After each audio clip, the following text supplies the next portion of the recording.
is a different thing. So it's a, I don't know. we'll see. You'll be fine. You're awesome. Well, I know who you are, but start off, just tell me your name and what you do here. My name is Donal Noonan, and I am the Executive Director of the Atlanta Homeward Choir. What is the Homeward Choir? The Homeward Choir is an organization that uses music as a vessel to uplift and encourage and to show home to people who at the moment are homeless and living on the streets of our city here in Atlanta. What kind of people are members? We have people from every walk of life. We have people who are ex-addicts. We have people who are have master's degrees, doctorate degrees from different universities around the country, but people who have fallen on hard times and can't pay the bills and are living on the street. We have people from every culture, every society, every religious background, every colour. And what we try and do is create a place that we call home and get these folks in the door and create community. And within that community then, we try and create some pretty magical moments, and that's what the Homeward Choir does. Tell me a couple of those moments. Of course, you know, you have the big moments when we were invited to sing at the White House and stuff like that, but then you also have the little moments when you, especially me as the director, to see people come through the door, and as a human, you immediately think, oh, this one's going to be interesting. And when that person who you thought, oh, is going to be interesting, maybe with a negative connotation, turns out to be the most interesting and fascinating person that you've ever talked to in your life, that's what I would just call a Homeward Choir moment. When you see the faces of a full concert full of people with tears running down their faces and smiles on their faces, and just in awe at people who just hours before that concert would have walked past them on the street and hoped to God that they wouldn't have asked them for money. Now they're applauding, they're standing, they're celebrating the success of these people. They're the moments that the Homeward Choir makes. And they're, as the director, I'm really privileged to be able to see them all. And you almost kind of get jaded at some of those moments that people think, but you see those unique moments, the moments that truly do inspire. And you know, at the beginning of every session, I always think to myself, can I do it again? Am I going to be able, do I have the energy to do it again? And then one of those moments happens, and you're like, ah, there it is, off I go. And you're inspired, and you have the energy, and there it is. It's pretty cool. You familiar with the Latin word vocare? Yes. Tell me about that here. Not just you, but the calling of some of these. The community that is the Shrine of the Immaculate Conception is one that you don't fight with, you just go with. And in saying that, I mean that the pure history of this community, back to the early 1800s, has always been a community that think outside the box. But not only do they think and they talk, they act outside the box. Like back in the 1980s during the AIDS epidemic, the church flung open their doors to gay, lesbian population in the city of Atlanta and said, come home, come to us. And they were able to find refuge. And then after that, we opened the door to the homeless community and just say, come find home here. And so in that 6 months out of the year, we turn our basement, our parish hall, into a night shelter for 30 to 40 men, and we partner with a central night shelter next door. And between the two locations, over 100 men are housed warm and alive every night during the winter months in Atlanta.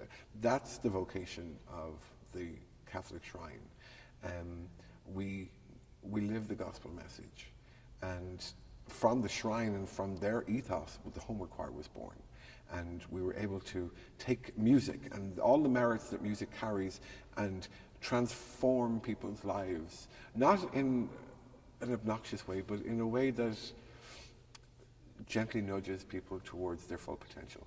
And that's what the Homeward Choir does. And then as that has snowballed down through the years, I thank God that I've been gifted to be able to know when to stand back and to allow others to take the reins. And so now, from what turned out to be me having a good idea in bed one night, to watching this full group of people organize, come together, form community, make magical things happen, and to just take a back seat in that and to watch these phenomenal things happen, it's a gift. And that is what my vocation is to help these people be the best versions of themselves.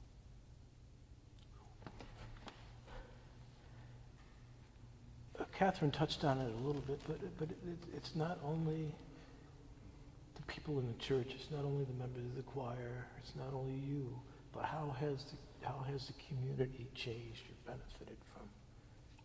We had a conversation once, and somebody was talking about, and it was a member of the choir, and he was speaking about how invisible he was, and how invisible he always felt on the street.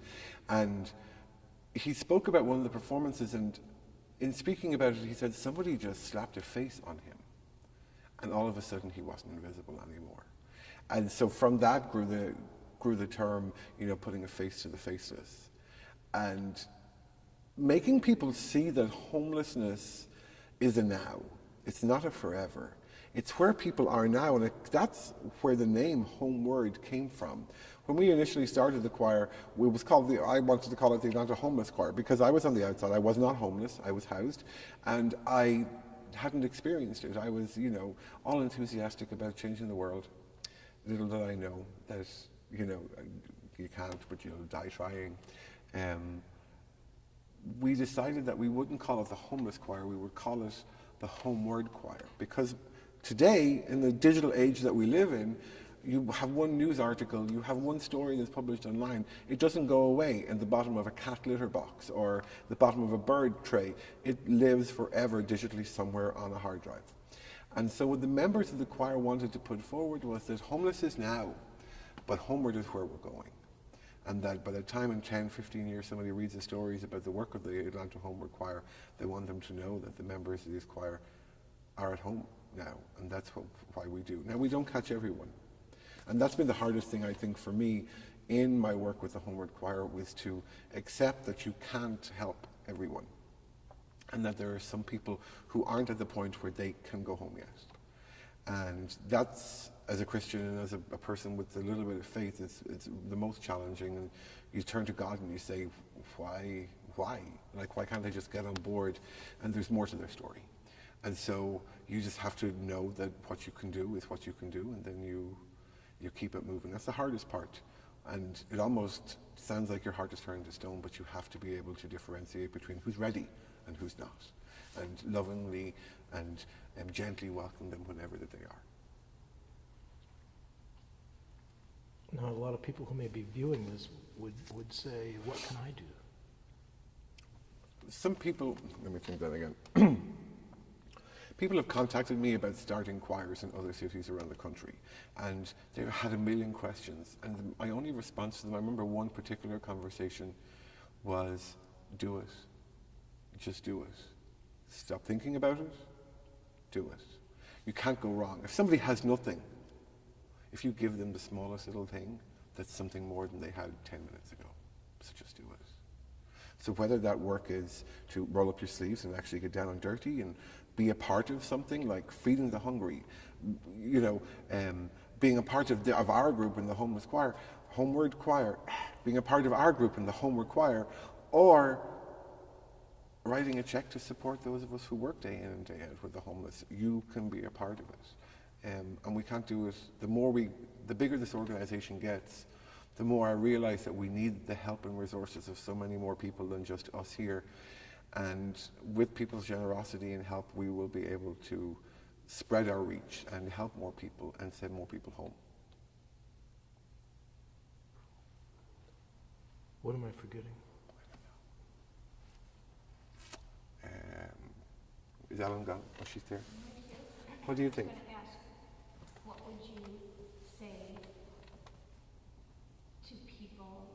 I know you just answered people who haven't been involved in it before, but people who know about it, who see it, you're talking right to them on the Facebook page. That's true. Right? So no, it's good what you said, but then to people who do know about it, what to describe it and what you need from them. Oh yeah.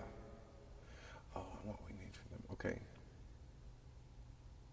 The people who have come to Homeward Choir performances and people who have pressed like on our Facebook page or have subscribed to our website, you're the one who has changed these men's life. You're the one who has said to them, you're worthy of so much more. It's not what I'm doing. It's not what I'm doing. It's what you're doing. By being a support system, by being the family that a lot of our guys in the Homeward Choir don't have. And to be that voice of encouragement. And what I would say to you would be, continue doing what you're doing. Step outside of your own comfort zone, just like the men in the choir have done. They've stepped outside their comfort zone of being invisible and being faceless on our streets. And they've said, yeah, I want to be a part of something that's bigger than me. So I would say to you today to be that person. Be that example for others and step outside your box and put yourself in the place of our guys, and you will be great. And what can you do to help us? Just continue being with us. Share our stories and talk to your friends about us and encourage people to help us and come to our concerts. For our choir, we're performers. There's nothing we love more than applause. So, be here, be our friends, be our family. Come worship with us. Come sing with us. That's what we need. Should we talk about the women's choir? Sure. Okay. Tell us about this new adventure that may be happening. I am so excited that this fall we're going to be starting a new choir here in Atlanta, and it's going to be for women and children. So the Homeward Choir is expanding, we're getting bigger, and we're opening our doors to so many more people with the help of our partners at PCCI, which means Project Community Connections Incorporated, right here in downtown Atlanta. Those phenomenal people have helped thousands of people who have come through their doors in the last number of years, and such a high percentage of them have been women and children. So we're partnering with them to get in touch with that demographic of our cities, homeless or ex-homeless population, to welcome them and to bring them in to sing some songs with us. We're bringing in a new artistic director to work with them, and we're just absolutely crazy excited. So I encourage everyone to stay tuned and watch out for the great things that this Women and Children's Choir are going to do. How about that? Beautiful. I started talking to you there, and I'm like, well, I can't change it. Oh, it's all the same. I'm like, Just one more thing. when are you going to Asking retire? everybody to Tomorrow. tell me your most emotional memory of working with the choir. My most emotional memory of working with the choir was during our first concert, and I partnered the Homeward Choir with the music ministry of the Shrine, and we had the first annual Christmas on the Hill, which has turned into a real Atlanta tradition, which I'm so proud of. And I was conducting the first part of the concert, and I turned around to go speak at the microphone, and I saw the complete joy of everyone who was in the church that evening, and I saw just how proud they were of the men in the choir. And I'm Irish, we're not known for being emotional people. A tear came to my eye, and I almost started blubbering. I didn't, but I almost did. And that right there, that moment that I felt the back of my neck, that has proved to be my motivator for the past 5 years, which I can't believe we're going into our 5th season. Many more years to come. How about that? There you go. Very good, sir. Can we take a nap now? Yeah.